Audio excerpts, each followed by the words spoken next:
잠언 오늘 본문은 15장인데요. 15장 25절에서 마지막 33절까지의 본문인데요. 잠언의 특징이 있어요. 1장에서 9장까지는 대체적으로 지혜가 무엇이며 그 지혜가 우리를 부른다는 내용이 주로 많이 나오죠. 지혜와 또 미련한 것과 이 대비돼서 서로 얘기를 나누고 있다면 잠언 10장 이후부터는 잠언의 뜻이 뭐라고 했어요? 짧은 글귀예요. 글구, 짧은 격언으로 되어져 있는 것이 바로 잠언이거든요. 그렇기 때문에 잠언이 참 설교하기가 애매하기도 하고 좀 힘든 면이 있습니다. 그런데 그 잠언 내에서도 그 결이 한 문맥으로 흐르는 그런 것이 있어요. 그걸 찾아야 되거든요. 오늘 본문이 그래요. 오늘 본문의 첫 시작이 뭐예요? 교만으로 시작을 합니다. 여호와는 교만한 자의 집을 허시며 라는 거죠. 그러나 또 맨 마지막에 보면 33절에 뭐라고 나와 있어요? 겸손은 종기의 길잡이니라 라고 나와 있죠. 그래서 교만과 겸손이라는 그 단어를 통해서 25절에서 33절까지의 내용을 같이 나눠볼 거예요. 그러나 우리는 모두 다 우리는 교만한 사람인가요? 겸손한 사람인가요? 교만한 사람이에요. 그냥 기계적으로 대답하지 마시고요. 우리가 아담과 하와가 선악과 이후로 우리가 인간이 모두 다 교만 아래에 놓여져 있다고 그래요. 선악과가 단순히 선악을 알게 하는 나무만 있는 게 아니고 선악을 알게 하는 나무를 먹은 게 뭐가 잘못됐어요? 선과 악을 구별할 수 있으면 더 좋은 거 아니에요? 그런 거 아니에요? 하지만 그게 안 좋은 거라는 거예요. 선악을 알게 하는 게. 왜 그러냐? 선과 악을 누가 정하세요? 하나님이 정하시는 거예요. 하나님이 이게 선이다 그러면 선한 거고요. 이게 악하다 그러면 악한 거라고요. 근데 그 인간이 선악과 나무를 먹게 됐다는 건 뭐예요? 내가 그 선악을 알게 하는 하나님처럼 되고 싶다고 표현한 것이 바로 이 선악과 나무라는 거예요. 그래서 인간은 뭐예요? 그 하나님처럼 되고 싶다는 그 교만 안에 쌓여져 있어가지고요. 그 이유로 계속 죄를 범하는 거예요. 가인이 아벨을 왜 때려 죽여요? 왜 내 제사는 안 받냐는 거예요. 제사 받고 말건 누구 마음이에요? 하나님 마음이시죠. 또 그 이후에 인간이 바벨탑을 왜 쌓아요? 자기가 하나님처럼 되고 싶은 마음에서 나오는 거잖아요. 이처럼 이 죄악의 모습이 바로 인간이 교만에 쌓여있기 때문에 나오는 이런 모습이라는 거죠. 그렇다면 우리가 어떻게 이 교만을 벗어버리고 어떻게 이 겸손으로 나아가느냐? 오늘 그 잠언을 통해서 이 말씀을 나누려고 합니다. 먼저 오늘 본문 25절을 한번 여러분 읽어주세요. 25절 읽습니다. 시작. 여호와는 교만한 자의 집을 허시며 과부의 지게를 정하시느니라. 네, 25절에 보면은 뭐가 나와요? 여호와는 교만한 자의 집을 허시며 과부의 지게를 정한대요. 근데 오늘 본문을 읽다 보면 구약적인 배경을 알아야 돼요. 과부의 지게라는 거예요. 그 지게가 뭐냐라는 거죠. 이 지게라는 것은 땅과 땅 사이에 구별하는 이 구분표가 되는 거예요. 우리 그 산소에 가보면 그 산소에도 경계표로 말뚝을 지어받은 게 있어요. 그게 경계표, 지게라고 하는 거예요. 땅과 땅 사이를 구별해 주는 거예요. 이게 어디서부터 왔느냐? 여호수아가 출애굽한 이스라엘 백성들을 데리고 이제 가나안 백성으로 가서 전쟁을 벌여요. 그리고 그 땅을 차지합니다. 완전히 차지하지 않지만 그때마다 어떻게 해요? 제비를 뽑아요. 제비를 뽑아서 공평하게 땅을 분배를 합니다. 그리고 나서 그 땅에 관한 그 규례들이 나오는데, 물론 이건 레위기서에 나와요. 나오는데 어떤 게 나와요? 기억나는 거 있으면 말해보세요. 땅에 대한 하나님의 규례. 땅은 하나님의 것이에요. 함부로 사고 팔기 못했어요. 이게 진짜 참 좋은 것 같아요. 우리나라도 이 부동산 문제가 참 심각하잖아요. 해법이 뭐냐면요, 이 땅은 국가에서 소유를 하는 거예요. 그런 부동산이 뛰고 왔다 갔다 할 일이 없거든요. 이걸 자본주의 경제체제로 이용을 하니까, 자본주의는 뭐예요? 인간의 탐욕이거든요. 인간의 탐욕이 있기 때문에 그것 때문에 이것을 아무리 어떤 사람이 훌륭한 사람이 나와도 그거를 규제를 못해요. 그렇기 때문에 이 부동산을 완전히 자리 잡으려면 국가가 소유를 하든지 한 개인이 소유해서는 안 된다는 문제예요. 그래서 이스라엘은 땅은 서로 사고 팔기 못했어요. 만약 거래가 있다 하더라도 희년이라는 제도라든지 고엘이라는 제도를 뒀어요. 고엘 처음 들어봐요? 노엘? 고엘이요, 고엘. 룻과 보아스 관계가 나중에 보아스가 룻을 맡게 된 게 고엘 때문에 이렇게 된 거잖아요. 이 고엘이라는 것이 뭐냐면 룻기서에 나올 텐데 그 상속인이 능력이 안 될 때는 그러니까 먼 친척 아주 가까운 친척부터 이렇게 얘기를 하는 거예요. 얘를 책임져 줄 수 있겠냐? 그러니까 그 사람이 가진 가령 룻이 과부였잖아요. 과부가 가진 재산이 있을 거 아니에요. 그 재산을 이제 그 가까운 친척부터 물어보는 거예요.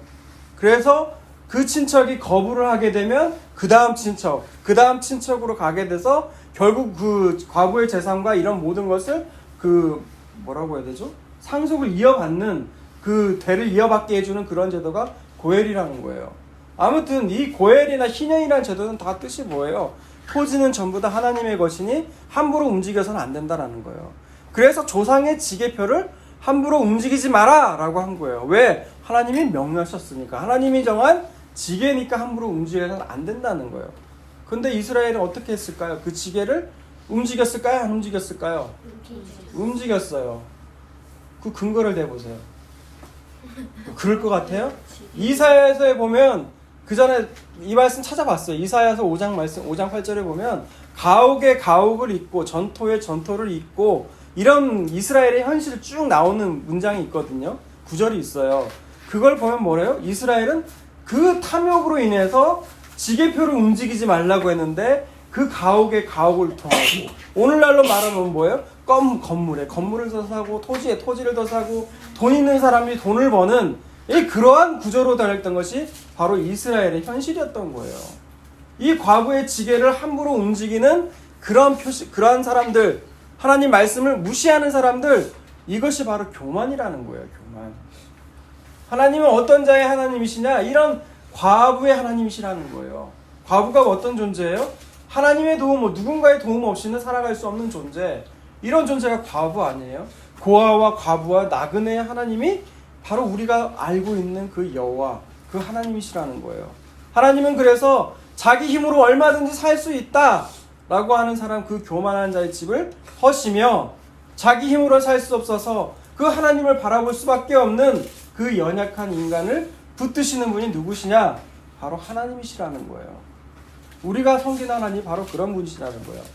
여러분 신명기 27장 17절을 한번 읽어주세요. 지게를 옮기지 말라고 했는데 그게 나오는 구절이거든요. 직접적으로 신명기 27장 17절 먼저 찾은 사람 읽어주세요.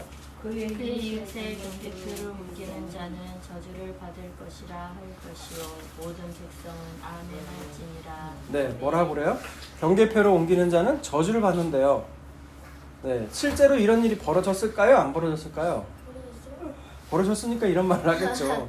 여러분 나봇의 포도원 기억나요? 안 나요? 아합왕이 탐을 내가지고 맨날 며칠 속 끓였던 나봇의 포도원. 이 나봇의 포도원을 누가 취해요? 이세벨의 아내가 옆에서 꿍짝꿍짝해서 그 나봇의 포도원을 꿀꺽 삼키게 되잖아요. 그래서 결국 어떻게 됐어요? 아합은 그 전쟁 중에 우연히 쏜 화살에 맞아서 죽고 말아요. 그리고 그 개가 와가지고 그 허문 상처를 핥죠. 그리고 또 어떻게 돼요? 이세벨은 결국 몸이 조각조각 나서 그 개들이 다 먹어치워버려요. 이런 비참한 저주를 받은 죽음이 바로 이 아합과 이세벨이라는 거죠. 하나님이 하나님 만드신 그 지게표를 함부로 옮기는 자는 이처럼 저주를 받는다는 거예요. 왜? 하나님 말씀 무시한 거예요. 그게 바로 교만한 모습이라는 거죠. 이런 것을 생각해 두고요. 26절 한번 읽어볼까요? 26절 읽습니다. 시작. 악한 꾀는 여호와께서 미워하시나 선한 말은 정결하니라. 우리가 방금 25절 교만에 대해서 읽어봤죠. 그래서 이 카테고리를요, 이 26절 이하 계속 보면은 이 교만이란 카테고리로 우리가 읽어낼 수가 있어요. 이 교만이란 게 뭐냐? 바로 악한 꾀를 내는 거예요. 악한 꾀. 그 반대가 뭐예요? 선한 말이에요. 악한 꾀가 없는 이 선한 말이라는 거죠. 여러분 이 세상에서는 이 악한 꾀를 내는 사람이 잘 살까요? 선한 말, 악한 꾀가 없는 순전한 말을 하는 사람이 잘 살까요? 네, 악한 꾀를 내는 사람들이 잘 살아요. 잘 살 수밖에 없어요. 악한 꾀를 내는 건 뭐예요? 어떻게든 내 이익으로 돌려야 되니까 그 꾀를 다 내는 거예요. 그런 사람은 잘 살 수밖에 없어요. 그러나 결국 어때요?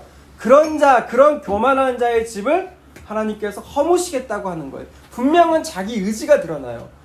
그 사람들 잘 살아 보이지? 부러워하지 마. 왜? 내가 그 교만한 자의 집을 내가 허물 거야 라는 거예요. 그게 하나님의 의지세요. 하지만 그 교만한 자 말고 그 대비되는 이 이런 과부의 지게는 내가 보호해 줄 거야. 내가 돌볼 거야 라고 하는 것이 바로 우리 하나님이시라는 거예요. 다음 27절을 읽어볼게요. 27절도 역시 교만이라는 키워드로 우리가 읽어낼 수가 있어요. 27절 읽습니다. 시작.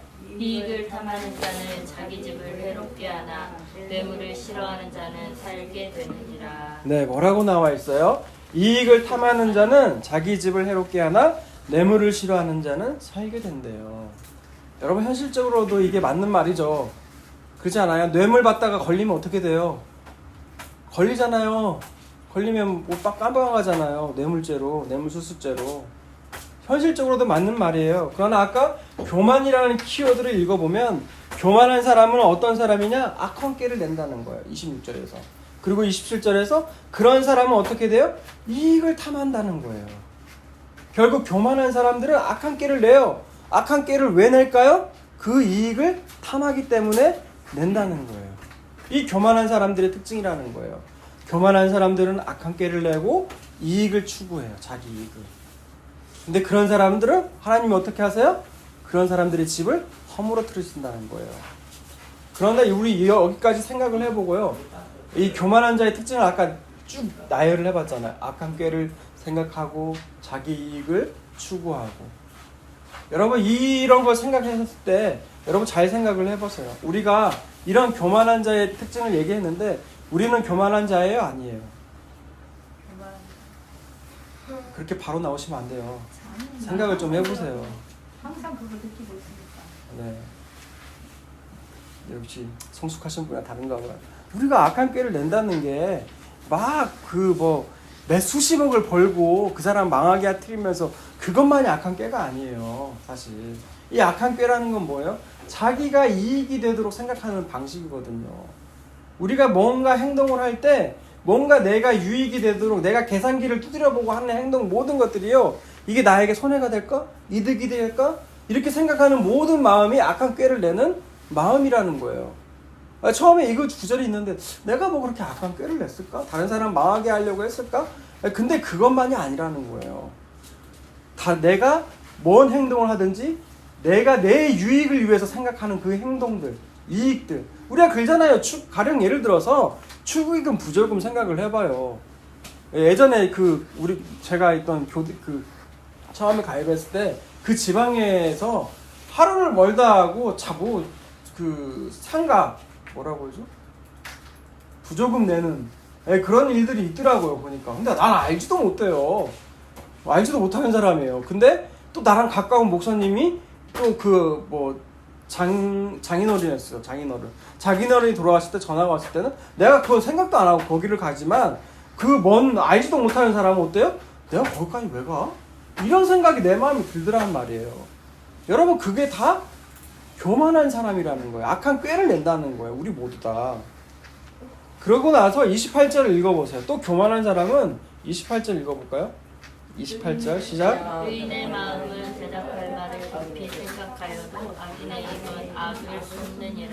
네, 교만한 사람은 바로 어떤 사람이에요? 겸손한 사람은 의인이라고 생각할 수가 있어요. 우리가. 그쵸? 그 의인은 대답할 말을 깊이 쏟지만 교만한 사람, 이 악인은 악을 쏟는데요. 네, 이 말씀이요. 28절을 깨닫게 해주려고 하나님이 어제 우리 가정에 그런 사건을 벌였나 봐요. 어떤 일이 벌어졌냐면 구체적인 얘기는 프라이버시 때문에 얘기 안 할게요. 저기 앞에 검은 옷 입고 있는 청년, 그 청년 때문에 일어난 사건인데 물론 이 사건의 발달은 여기 아가씨 때문에 일어난 거거든요. 예, 근데 저도 모르게 그 사건이 벌어졌는데 아무튼 다 빼고 얘기를 하자면 제 모습에 악을 발견했어요. 그게 뭐예요? 깊이 생각하지 않고 내던지는 말들. 사람은 뭐예요? 다 악인이잖아요. 마음에 가득한 걸 입에 내뱉는 거잖아요. 우리 주님 뭐라고 하셨어요? 그 밀리사학을 먹고 있는 사람 제자들을 다 고소하니까 하나님 예수님 뭐라고 그래요? 사람이 입으로 들어가는 게 사람을 부정하는 게 아니다. 입 밖에서 나오는 것들이 사람을 부정하게 하는 것이다. 사람은 마음에 가득한 걸 입에 내뱉기 마련이다. 저는 이제 목사가 됐고 어느 정도 이제 말씀도 듣고 하니까 이제 저도 모르게 이 정도는 됐겠지라고 생각을 했어요. 그런데 저도 모르게 깜짝 놀랐어요. 사실 내 말을 우리 주열에게 내뱉으면서 깜짝 놀랐거든요. 내가 그런 말을 하다니. 근데 아까도 얘기를 했지만 주열한테 물론 사과도 했어요. 사과를 하면서 놀란 게 뭐예요? 아니 어떻게 내가 그런 말을 하나? 이건 해도 되는 말이 있고 해서는 안 되는 말이 있는데 해서는 안 되는 말들, 그 악한 말들을 제 입에서 쏟아냈다는 거예요. 근데 저만 그런가요? 여러분은 안 그러세요? 여러분도 그렇지 않나요? 내가 해서는 안 되는 말인 줄 알면서도 쏟아뱉는 경우가 있잖아요. 그렇죠? 여러분 이게 바로 악인의 특징이라는 거예요.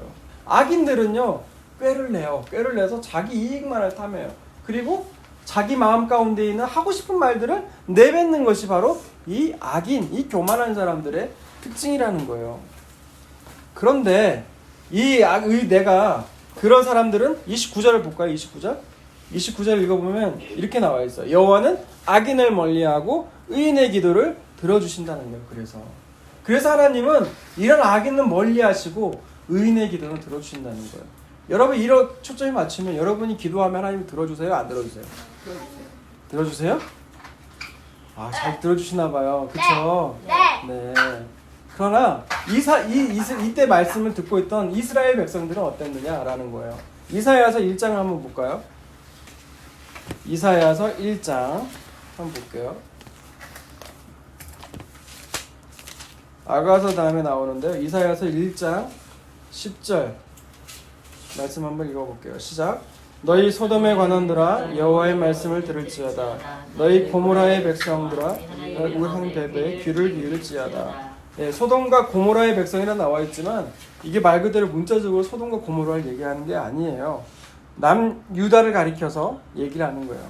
그 남유다가 어땠어요? 나중에 우리가 쭉 읽어보겠지만 여호와 하나님께서 말씀하신 절기 제사를 꼬박꼬박 잘 지켰지만 이들을 뭐라고 표현해요? 소돔과 고모라라고 표현해요. 자기의 쾌락만을 위해서 쫓아간 그 소돔과 고모라의 백성들이라고 비유해서 얘기를 하고 있는 거예요. 뭐라고 말씀하시는지 계속 읽어볼게요. 11절에서 15절 읽어보세요. 11절에서 15절 읽습니다. 시작. 여호와께서 말씀하시되 너희의 무수한 재물이 내게 무엇이 유익하뇨? 나는 순양의 번제와 살찐 짐승의 기름에 배불렀고 나는 숫송아지나 어린 양이나 순염소의 피를 기뻐하지 아니하노라. 너희가 내 앞에 보이러 오니 이것을 누가 너희에게 요구하였느냐? 내 마당만 밟을 뿐이니라. 헛된 재물을 다시 가져오지 말라. 분향은 내가 가증히 여기는 바요 월삭과 안식일과 대회로 모이는 것도 그러하니 성애와 더불어 악을 행하는 것을 내가 견디지 못하겠노라. 뭐라고 말씀하세요? 11절까지 13절 읽어보니까 이 남유다의 백성들이 제사는 제사며 절기며 절기며 다 마음껏 충분하게 드렸어요. 하지만 더불어서 뭐를 행해요? 악을 행한다는 거예요. 악을. 그걸 내가 견디지 못하겠다고 말을 하는 거예요. 그럼 구체적으로 그 악이 무엇일까? 읽어봅시다. 14절 또 읽어볼게요. 14절. 내 마음이 너희의 월삭과 정한절기를 싫어하나니 그것이 내게 무거운 짐이라. 내가 지기에 곤비하였느니라. 너희가 손을 펼 때에 내가 눈을 너희에게 가리고 너희가 많이 기도할지라도 내가 듣지 아니하리니 이는 너희 손에 피가 가득함이라. 악인의 기도는 하나님 듣지 않는다는 거예요. 아무리 교회에 와서 만약 헌금을 할지라도 더불어서 악을 행한다면 하나님이 그 기도 듣지 않는다는 거예요.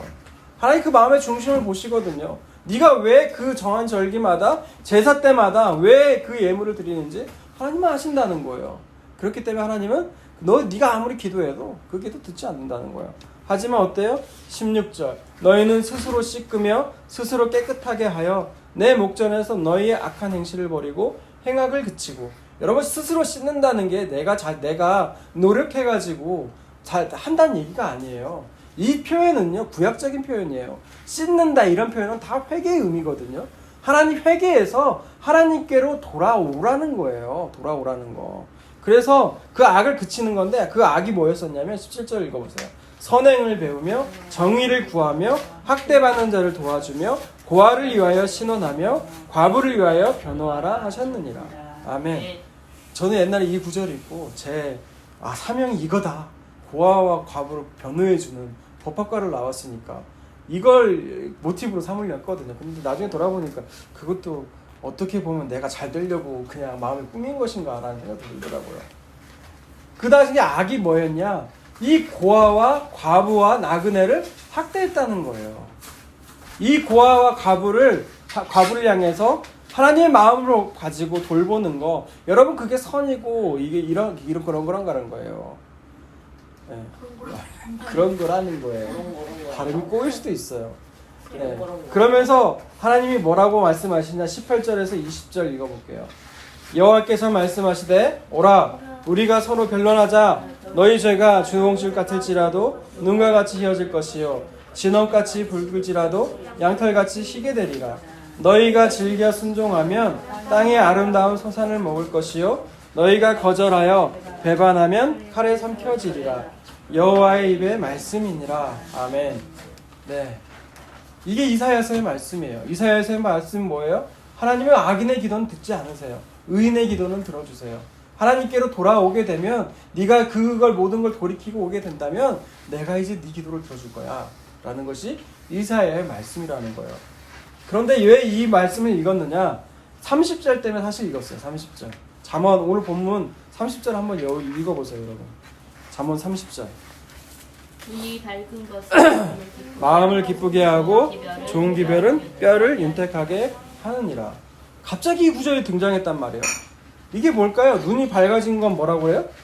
눈이 밝은 것은 마음을 기쁘게 한대요. 지금 우연이가 눈이 아파요. 눈이 아프지 않은 건 마음을 기쁘게 한대요. 그게 무슨 말일까요? 시력이 좋아지는 걸까요? 아담과 하와가 선악과를 보고 눈이 밝아진 걸까요? 마음이 밝아져. 그러니까요. 그게 뭘까요?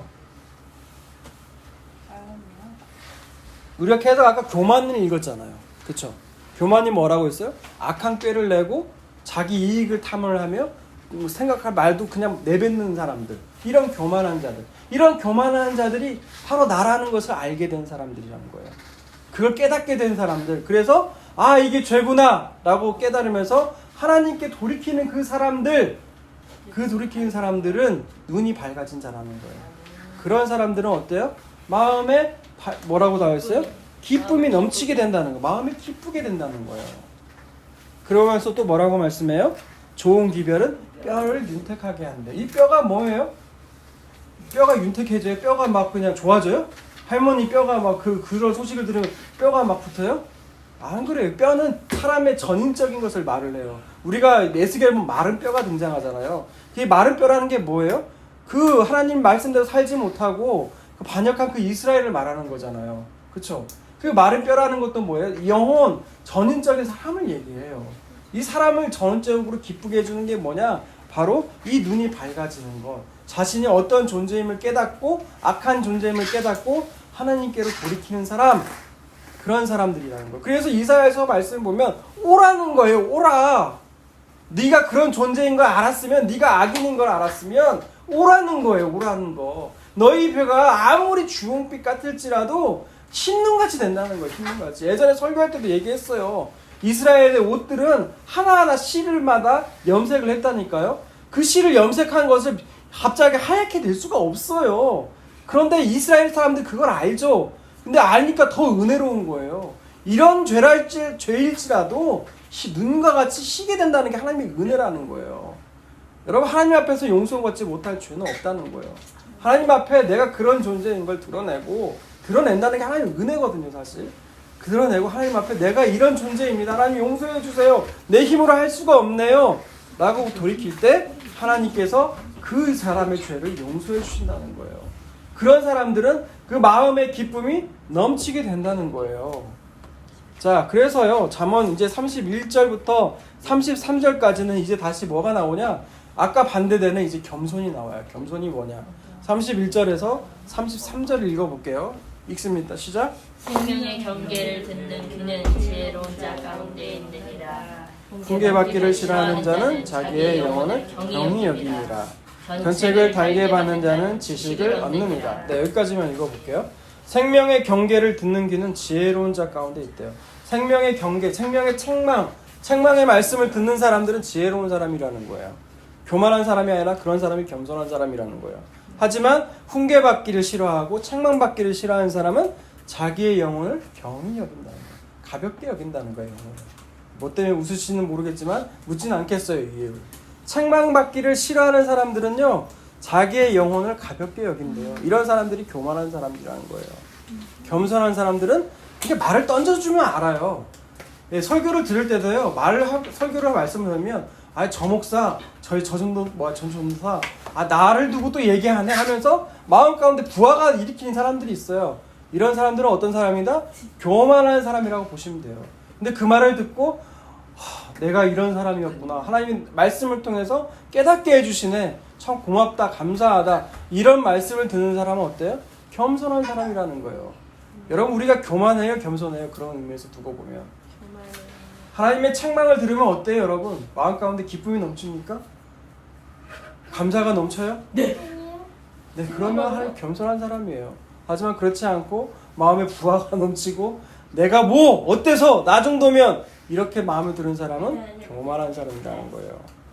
그래서 이 견책을 달게 받는 자는 바로 그 지식을 얻는데, 그 지식이 뭐냐?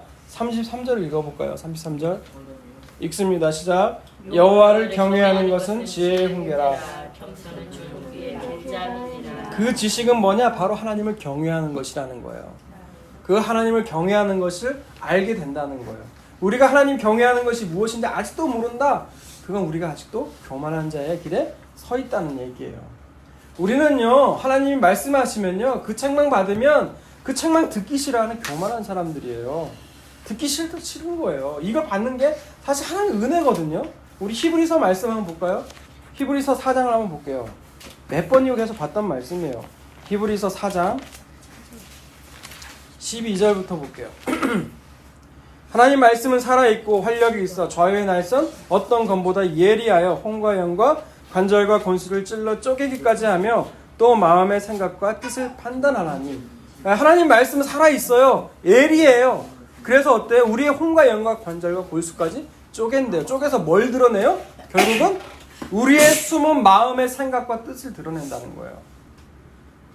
여러분, 이 말씀을 듣는 자리가 바로 우리의 말씀을, 우리 속에 섬겨진 생각과 뜻을 다 드러내는 자리가 이 말씀을 듣는 자리라는 거예요. 그럼 여러분 어때요? 자랑스러워요? 부끄러워요? 부끄러워요. 그러면 13절 보세요. 지은 것이 하나도 그 앞에 나타난 것이 없음이 없고 우리의 결산을 받으시니 눈앞에 만물이 빨가벗은 것처럼 드러난다는 거예요. 말씀이 그저 정말 비추게 된다면, 우리의 마음에 숨은 생각과 뜻이 드러나게 된다면 빨가벗긴 것 같이 다 드러난다는 거예요. 여러분 이 자리에서 빨가벗기면 어떨 것 같아요? 수치스럽고 창피하고 부끄러워요. 그러듯이 말씀이 우리를 그렇게 감찰하시면 우리의 생각과 뜻이 드러나게 되면 우리가 그렇게 된다는 거예요. 부끄럽게 된다는 거예요. 그렇게 되면 반응은 두 가지밖에 없어요. 어떤 반응이 나올까요? 부끄러워서 아담과 하와처럼 가리고 도망가는 사람이 나와요. 또 어떤 반응이 나올까요? 바로 그 자리에서 예수님께 나아가는 사람이 나오게 된다는 거예요. 바로 13절, 14절 읽어보세요. 그러므로 우리에게 큰 대제사장이 계시니 승천하시니 곧 하나님의 아들 예수시라. 우리가 믿는 도리를 굳게 잡을지어다. 우리에게 있는 대제사장은 우리의 연약함을 동정하지 못하실 리가 아니요 모든 일에 우리와 똑같이 시험 받으시로되 죄는 없으시니라. 그러므로 우리는 긍휼하심을 받고 때를 따라 돕는 은혜를 얻기 위하여 은혜의 보좌 앞에 담대히 나아갈 것입니다. 아멘.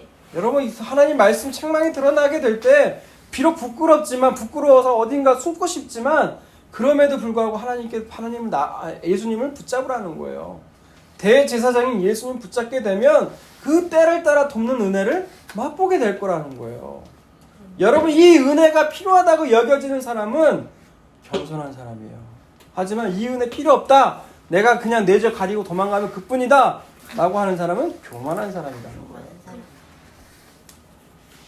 여러분, 이렇게 생각을 하고요, 말씀을 마치면 너무 좋겠죠. 시간도 그럭저럭 지났네요. 그런데 다시 잠언 15장을 한번 보세요. 잠언 15장을 보니까요, 25절. 많은 사람이 여호와는 교만한 자의 집을 허시며 과부의 지게를 정하시느니라 라고 나와 있어요. 그런데 이 말씀을 읽어볼 때 처음에는 이 교만한 자와 이 내 힘으로 얼마든지 살아갈 수 있다는 그 교만한 사람과 과부, 남편 없이 살아가는 이 과부, 이 두 사람 대립돼서 얘기하는 줄 알았거든요. 그런데 말씀을 또 계속 읽다 보니까 이게 어떻게 비춰지냐면 이렇게 비춰져요. 뭐라고 비춰지냐? 하나님은 이 모든 사람들이 다 교만하잖아요. 이 교만한 자의 집을 하나님은 허무세요. 허물어서 어떻게 만들어요? 과부로 만든다는 거예요. 과부로. 이 말씀이 그렇게 비춰지더라 이 말이에요. 이 두 사람이 아니라 교만한 사람 과부가 아니라 한 사람의 이야기라는 거예요. 우리는 모두 다 그 교만한 사람이었는데 교만하니까 어때요? 하나님이 그 집을 허물어 버려요. 허물어서 뭘로 만들어요? 과부로 만들어요. 왜 하나님은 교만한 사람의 집을 허물어서 과부로 만드실까? 여러분 왜 그러실 것 같아요? 이 과부가 되어야만이 하나님을 바라볼 수가 있으니까. 뭐 그러니까 표정이 뭔 말인지 아직도 이해가 안 되는 듯한. 맞아. 악한 자의 집을, 교만한 자의 집을 하나님 허물어 버려요. 허무는 이유가 왜 그렇다고요? 하나님 과부로 만들어 버린다고요. 고아와 과부와 나그네로 만들어요. 왜? 그 지경이 이를 때만이 하나님을 바라볼 수가 있거든요. 인간은. 아직 이해가 안 되면 말씀 쭉 들어보세요. 자, 시편 68편 한번 볼까요? 시편 68편.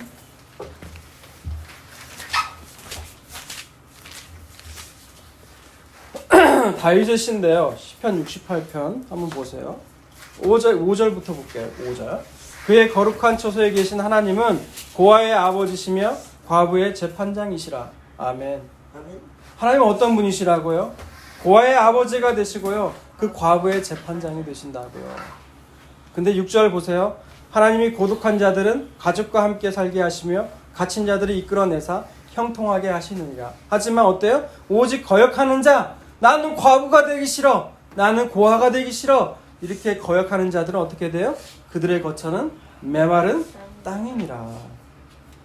여러분 사모님 앉아 계시니까 물어볼게요. 과부 되고 싶어요? 저기 권사님 물어볼게요. 과부 되고 싶어요? 싫어. 싫지요. 그렇지요. 우리는 스스로 과부 되기 싫어요. 왜? 그래도 좀 모자란 서방이라 할지라도 있는 게 좋아요. 나를 보호해 주니까 그렇다고 생각을 하잖아요. 근데 하나님은 어떠세요? 그런 우리를 과부 되게 하시고 고아 되게 하시고 나그네가 되게 하신다는 거예요. 왜? 그 집을 허무셔서 나를 바라보게끔 해야 되니까요. 여러분 다윗이 쫓겨다닐 때는 하나님은 어땠어요? 하나님을 신뢰하고 찬양하는 시를 많이 썼거든요. 오히려 힘들 때 많이 썼어요. 그런데 다윗이 왕이 되고 나서 어떤 죄를 범해요? 밧세바를 간음하고 숭신대신한 우리아를 죽게 만들잖아요. 죄를 범하잖아요. 하나님이 그런 다윗을 가만히 냅두세요? 안 두어요. 그런 사람을 하나님이 범을 범하고요. 나중에 그 아들을 통해서라도 그 아들이 반역죄를 저질러서 쫓겨다니는 인생으로 만드시잖아요. 이게 뭐예요? 고아와 과부와 나그네 같은 인생으로 만드시는 하나님의 역설적인 은혜라는 거예요. 하나님이 우리의 믿고 우리가 의지하는 모든 것들, 그런 걸 허물어뜨리셔야만이 우리가 하나님을 의지하고 우리가 하나님을 바라볼 수 있는 게 인간된 존재라는 거예요. 아직도 이해 안 되면은 계속 들어봐요. 안 되면 어쩔 수 없어요. 에스겔서 말씀 볼게요. 에스겔서 28장 한번 볼게요. 에스겔서 28장. 에스겔은 이제 완전히 바벨론의 포로가 된 이스라엘 백성들에게 보내는 선지자 이 에스겔의 말씀인데요. 에스겔서의 배경이 되는 게 그래요. 이스라엘이 왜 바벨론의 포로가 됐느냐? 그 강대국들을 의지했다는 거예요. 내가 바벨론을 의지할까? 아수르를 의지할까? 애굽을 의지할까? 하나님이 아니라 다른 것들에 의지하게 될 때 망해버려가지고 결국 포로로 잡힌 그 이스라엘에게 하나님 말씀해 준 메시지인 거예요. 28장 1절 볼게요. 1절과 2절 말씀 읽어볼까요? 시작. 또 여호와의 말씀이 내게 임하여 이르시되 인자야 너는 두루 왕에 이르기를 주 여호와께서 이같이 말씀하시되 내 마음이 교만하여 말하기를 나는 신이라 내가 하나님의 자리 곧 바다 가운데 앉아 있도다 하니라. 네 마음이 하나님의 마음 같은 채 할지라도 너는 사람이요 신이 아니거든. 왜 갑자기 보다 지혜로워서 은밀한 것을 깨닫지 저기요? 못할 것이 없다. 계속 읽으셔도 좋은데 뭐라고 말해요? 두로 왕에게 말해요. 사실 두로 왕에게 한다는 걸 왜 두로 왕이냐? 이스라엘이 두로 왕 같은 존재라는 거예요. 이스라엘 역시 하나님이 아니라 다른 강대국을 의지하는 다른 사람을 찾아 다른 강대국을 의지하는 그런 존재였거든요. 이 두로 왕 같은 이 존재에게 뭐라고 해요? 너는 두로 왕이 말하길 나는 신이 돼요. 나는 신과 같아서 나는 아무런 도움 필요 없고 내가 스스로 살아나갈 수 있는 존재라고 말을 해요. 이 두로 왕 같이 생각하는 사람이 누구라고요? 이스라엘 존재라는 거예요. 이스라엘이 말하기를 너는 근데 신이 아니거늘 내가 다니엘보다 지혜로워서 네가 지혜롭다고 생각하고 은밀한 것을 깨닫지 못할 것이 없다 하여 내 지혜와 총명으로 재물을 얻었으며 금과 은을 곡간에 저축하였고 큰 지혜와 내 무역으로 내 재물을 더하고 그 재물로 말미암아 내 마음이 교만하였다라는 거예요. 이게 두로 왕이 행하는 일들이라는 거예요. 자기의 힘과 자기의 그 지혜를 의지해서 많은 것을 끌어모으는 이런 두로 왕 같은 존재가 바로 우리라는 거예요. 우리가 사실 이런 두로 왕 같은 그런 기회만 그런 존재가 안 주어져 그런 게 다 똑같이 주어졌다면 우리도 모두 두로 왕 같은 존재가 돼요. 그렇지 않아요? 이런 존재가 될 수밖에 없다는 거예요. 그런 존재이지만 그래서 하나님은 어떻게 말씀하세요? 6절에서 10절 읽어볼까요? 그러므로 주 여호와께서 이같이 말씀하십니다. 내 마음이 네가 하나님 마음 같은 채 있으니 내가 이방이 곧 여러 나라 강포한 자를 거느리고 와서 너를 치게 될 거다. 이게 바로 뭐예요? 교만한 자의 집을 허무시는 하나님의 모습이시잖아요. 잠언에 나오는. 그죠? 내 지혜의 아름다운 것들을 치고 영화를 더럽히며 너를 구덩이에 빠뜨려서 너를 바다 가운데 죽임당한 자의 죽음같이 바다 가운데 죽게 할지라. 내가 너를 죽이는 자 앞에서도 내가 하나님이라고 말하겠느냐? 너를 치는 자 앞에서도 너는 사람일 뿐 신이 아니라. 내가 이방인의 손에서 죽기를 할례받지 않는 자의 죽음같이 하리니 내가 말하였습니다. 주 여호와의 말씀이다 라고 에스겔서에서 이렇게 말씀하고 있어요. 하나님은요 이 두로 왕 같이 나는 신이다, 나는 다 모든 것을 할 수 있다, 이런 존재, 이런 교만한 사람들의 집을 하나님은 허무신다는 거예요. 그리고 이런 사람들을 어떻게 변화시켜요? 고아부와 고아와 나그네처럼 되게 하신다는 거예요. 여러분 요한계시록 이건 찾지는 않겠는데요. 요한계시록 18장 7절에 보면 바벨론 음녀가 등장해요. 바벨론 음녀가 뭐라고 말을 하냐면 나는 절대 과부가 안 될 거라고 얘기를 해요. 이게 뭐냐? 이 바벨론 음녀가 뭐냐? 바로 오늘날로 하면 다른 사람 아까 말한 두로 왕 같은 존재예요. 아까 예스겔서로 말한 두로 왕 같은 존재. 나는 하나님 의지하지 않아도 된다. 내가 얼마든지 잘 먹고 잘 살 수 있다. 이런 바벨론 음녀 같은 존재를 하나님은 허무신다는 거예요. 허무신다. 우리 모두 다요. 예수님 안 믿었으면 두로 왕 같고요. 바벨론 음녀 같은 존재예요. 다른 얘기 아니거든요. 이 성경이 모두 다 믿는 사람들에게 하는 말씀들이잖아요. 우리는 모두 다 두로 왕 같았고 바벨론 음녀 같았다는 사람들이었다는 거예요. 근데 그런 사람들을 하나님이 과부와 고아와 나그네 되게 하신다는 거예요.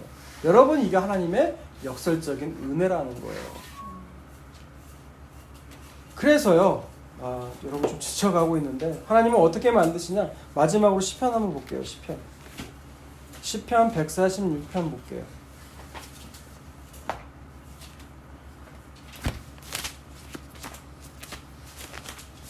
사실 하나 더 찾아봐야 되는데 146편 읽어볼게요. 할렐루야 내 영혼아 여호와를 찬양하라. 나의 생전에 여호와를 찬양하라. 나의 평생에 내 하나님을 찬송하리로다. 귀인들을 의지하지 말며 도움이 힘이 없는 인생을 의지하지 말지니 그의 호흡이 끊어지면 흙으로 돌아가서 그날에 그의 생각이 소멸하리로다. 네, 뭐라고요?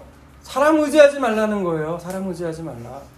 우리 아까 그 이스라엘이 강대국 아수르라든지 바벨론 그리고 아수르 애굽 의지하지 말라는 거예요. 이건 돌아갈 흙에 불과한 존재라는 거예요.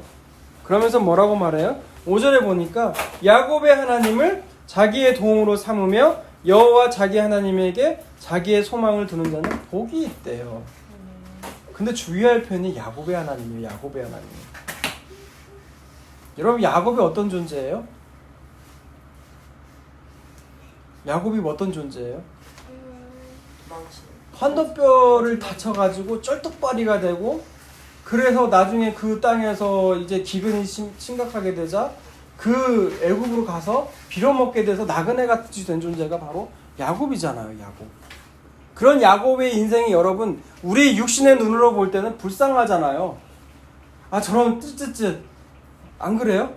우리 육신의 눈으로 야곱처럼 참 저 부러워요? 부럽지 않잖아요. 그런 야곱의 인생. 그런데 야곱의 인생을 뭐라고 그래요? 복이 있다고 말을 해요. 왜 복이 있다고 말을 할까요? 야곱은 하나님의 약속을 의지해가면서 나간 인생이었거든요. 그 결국 험악한 세월 바로 앞에서 고백한 걸 보세요. 나그네 세월에 험악했다고 말할 정도로 야곱의 인생은 그렇게 됐지만 하나님의 약속을 의지해서 그 땅까지 간 그 야곱의 인생을 가리켜서 하나님 복이 있다고 말씀하시는 거예요.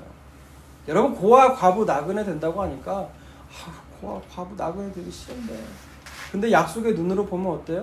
그럼에도 불구하고 그 자리에서 하나님 볼 수 있다는 거, 영생을 얻는다는 거, 고아 과부 나그네 돼도 그게 복이 있다는 거예요. 그게 복이 있다는 거. 6절에서 9절까지 한번 읽어볼까요? 시작. 여호와는 천지와 바다와 그 중에 만물을 지으시며 영원히 진실함을 지키시며 억눌린 사람들을 위해 정의로 심판하시며 줄인 자들에게 먹은 것을 주시는이로다. 여호와께서는 갇힌 자들에게 자유를 주시는도다. 여호와께서 맹인들의 눈을 여시며 여호와께서 비굴한 자들의 일으키시며 여호와께서 의인들을 사랑하시며 여호와께서 나그네들을 보호하시며 고아와 과부와 시보 악인들의 길을 굳게 하신도다. 똑같이 나와 있지 않습니까? 잠언 15장 25절. 악인들의 교만한 자들의 집을 허시고 과부의 지게를 정하시는 그런 하나님. 네. 오늘 말씀을 다시 이제 정리를 할게요. 우리가 고아 과부 그 교만한 자 한 사람은 잠언의 말씀은 25절이 오늘 키워드거든요. 하나님은 그 교만한 자의 집을 허무세요. 허무시는 이유가 뭐라고요? 우리로 하여금 과부되게 하시겠다는 하나님의 자기 의지예요. 우리가 빌립보서에 보면 그 자기 의지가 드러나는 표현이 빌립보서에 보면 너희는 이 마음을 품으라 곧 주 예수 그리스도의 마음이니 라는 그 빌립보서의 말씀 기억나시죠? 이게 뭐예요? 하나님의 자기 의지예요. 너희는 그런 마음을 네 스스로 가질 수 없지만 내가 그렇게끔 하겠다는 거예요. 내가 교만한 자의 집을 허물 건데 너희가 바로 그 교만한 자의 집이야. 그 집을 내가 허물 건데 그렇게 허문 것은 내가 딱 하나야. 너희로 하여금 과부, 고아, 나그네 같이 되게 해서 나를 바라보게끔 나를 의지하는 인생이 되는 게 복이라는 것을 알게끔 내가 너를 인도할 거야 라는 것이 하나님의 은혜라는 거예요.